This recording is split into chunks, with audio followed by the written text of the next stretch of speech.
हाय दोस्तों, हम बेसिक चीज़ों के बारे में आप लोगों को सभी चीज़ों से परिपक्व कराएंगे। जैसा कि आप लोग जानते हैं कि बेसिक चीज़ें बहुत कम लोगों में प्रतिभावान होता है और उसके साथ साथ दिया जाता है। जैसा कि आप लोग जानते हैं 6 से 10 तक की सभी बेसिक चीज़ों को हम आपको प्रोवाइड कराएंगे, यानी देंगे आपको और बताएंगे अधिक से अधिक चीज़ों को। जैसा कि आप लोग जानते हैं कि इसमें इनके साथ साथ 6 से 10 तक के सभी चीज़ों को साथ साथ हम डीएलएड के साथ साथ आपको उन डीएलएड के विषय में भी बताएंगे जो कि मैथमेटिक्स होंगे।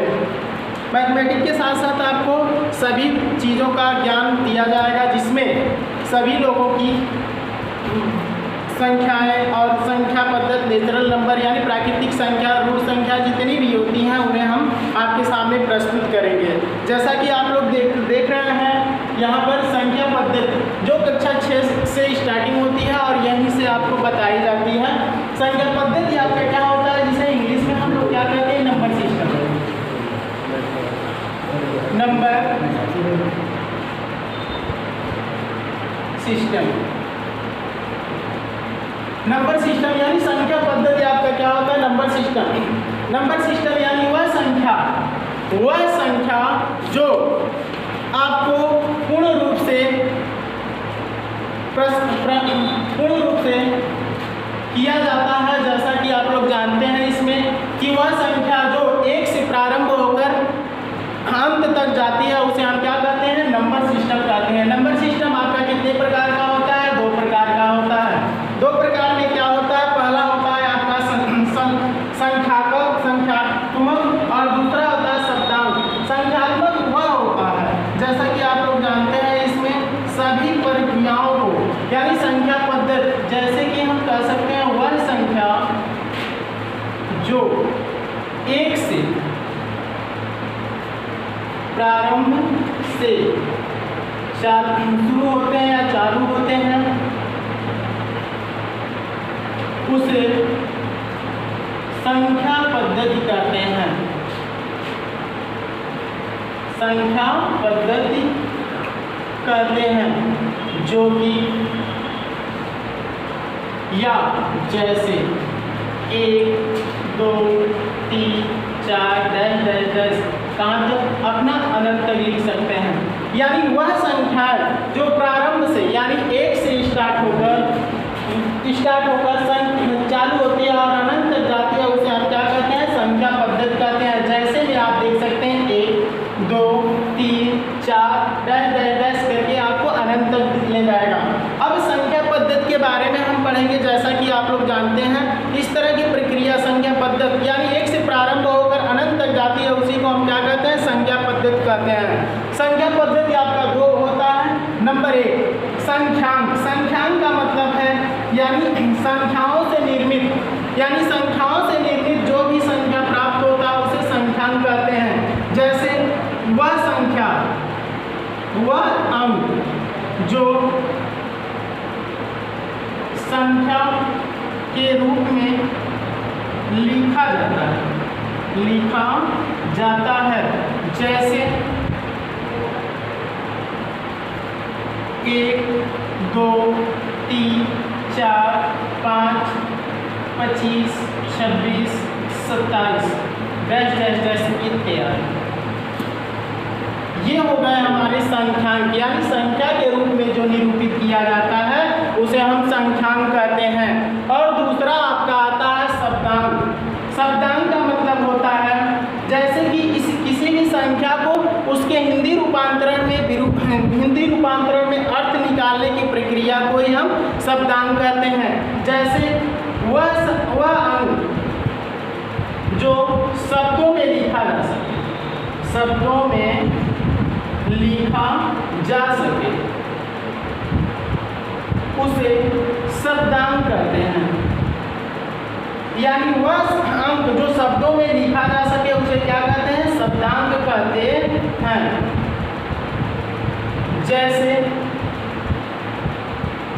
432 दिया है, इसको हम शब्दांक के रूप में लिखेंगे तो 432। प्रकार हमारा 4 दिया है, तो इसको हिंदी रूपांतरण में क्या करेंगे? हाँ, जैसे कि दिया है इसमें 432, तो 432। और जैसे में 5 लिखे हैं तो यहाँ क्या लिख सकते हैं? 5 लिख सकते हैं हिंदी रूपांतरण में। 6 लिखना है तो 6 लिख सकते हैं हिंदी रूपांतरण में। इसी प्रकार आपका शब्दांक हो गया। शब्दांक के अंतर्गत इसकी सभी प्रक्रियाओं को रोका जा सकता है। और जैसे कि आपका नंबर सिस्टम होता है, यानी यहाँ से चलना प्रारंभ करते हैं तो 2 स्थितियों में आपको मिलता है। जैसे कि संख्यांक हो गया, शब्दांक हो गया। तो हमको ऐसा लग रहा है कि संख्यांक का मतलब यही होता है कि अंकों से निरूपित करने की प्रक्रिया ही हमारे क्या कहलाता है? संख्यांक कहलाता है। और शब्दांक का मतलब अंकों के द्वारा जो शब्दों में निरूपित किया जाता है वो हमारा क्या कहलाता है? शब्दांक कहलाता है। जैसे कि इसी प्रकार की प्रक्रिया के साथ साथ नंबर सिस्टम में अन्य चीज़ों को रखा जाता है। हाँ, जैसा कि आप लोग देखते हैं कि संख्या पद्धति प्रणाली के आधार पर इनके 3 प्रकार के निरूपित किए गए हैं। अब 3 प्रकार के कौन कौन से हैं? नंबर 1 आपका भारतीय प्रणाली, दूसरा संख्या, तीसरा अंतर्राष्ट्रीय प्रणाली। यानी भारतीय प्रणाली में आपके सभी प्रक्रिया में जैसे लिखते हैं हम इकाई, दहाई, सैकड़ा, हाँ, तो दहाई, सैकड़ा, हजार, ये आपके क्या आते हैं? भारतीय प्रणाली के अंतर्गत दहाई, सैकड़ा, इकाई, हजार, ये सब क्या होते हैं? ये भारतीय प्रणाली के अंतर्गत आते हैं। और दूसरी प्रकार की संख्या, जैसे हमारा दिया संख्या आप हमेशा देखते होंगे, चाहे 4, 5, 6, 7 इस तरह की प्रक्रिया दी जाती है, लेकिन हम घातांक के रूप में देते हैं। जब वो तो संख्या के रूप में होता है। जैसे बड़ी संख्या लिखना हमें, जैसे लिखना है 10,000, जैसे 10,000 हम लिख रहे हैं, तो ये हो गया। अब 10,000 कितने लोग इसमें देखते हैं कि 10,000 में कितने जीरो होते हैं? जो कि 10,000 में आपका जब हम 10 लिखेंगे तो 1000 के बाद 3 जीरो लगते हैं, यानी टोटल मिला के हमारा कितना शून्य होता है? 4 शून्य होते हैं। यानी 10,000 में 4 शून्य होते हैं और 1,000 में हमारा कितना होता है?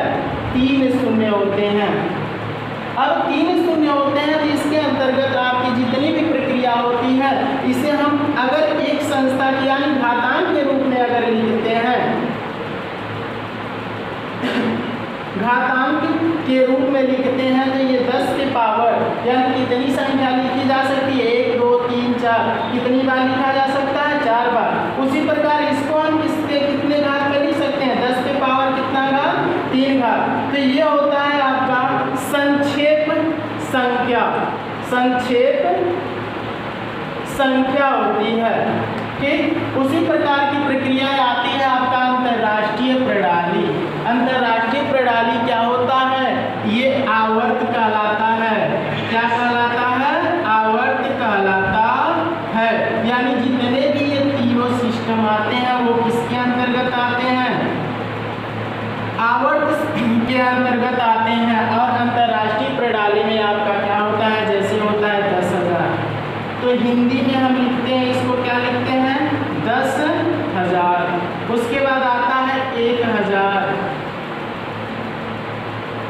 उसके बाद आता है आपका, जैसे हमें 50,000 लिखना है तो इसी तरह आप क्या कर देंगे? अंतर्राष्ट्रीय प्रणाली में ऐसे लिखते चले जाएंगे। तो इस तरह की प्रक्रिया यानी भारतीय प्रणाली में इकाई, दहाई, सैकड़ा, हजार और संख्या के साथ साथ जिस तरह की प्रक्रिया अगर हम इस तरह जैसे 10,000 लिखे हैं तो घातांक के रूप में 10 के पावर 4 यानी शून्य अगर कोई पूछ दे कितने शून्य होते हैं तो वो क्या होते हैं? 10 के पावर 4। उसी प्रकार अगर 1,000 को हम लिख दें तो इसमें शून्य की संख्या 10 के पावर 3 यानी घातांक के रूप में। तो ये संक्षेप संख्या होता है और ये आपका क्या होता है? विस्तृत संख्याएं होती हैं। उसी प्रकार आता है आपका अंतर्राष्ट्रीय प्रणाली, तो ये आवर्त के अंतर्गत आता है यानी आवर्त कहलाता है। आवर्त काल में हम आवर्त में जैसा कि होता है कि 10,000 हो गया, 1,000 हो गया, यानी उसके हिंदी रूपांतरण को लिखना ही हमारा क्या कहलाता है? ये आवर्त नंबर सिस्टम के अंतर्गत आते हैं। इस प्रकार नंबर सिस्टम में आपका अंक और शब्द में बताया गया है। जैसा कि आप लोग जानते हैं, इसी के अगले कड़ी में हम आपको कुछ नया लेकर प्रस्तुत होंगे। जय हिंद, जय भारत।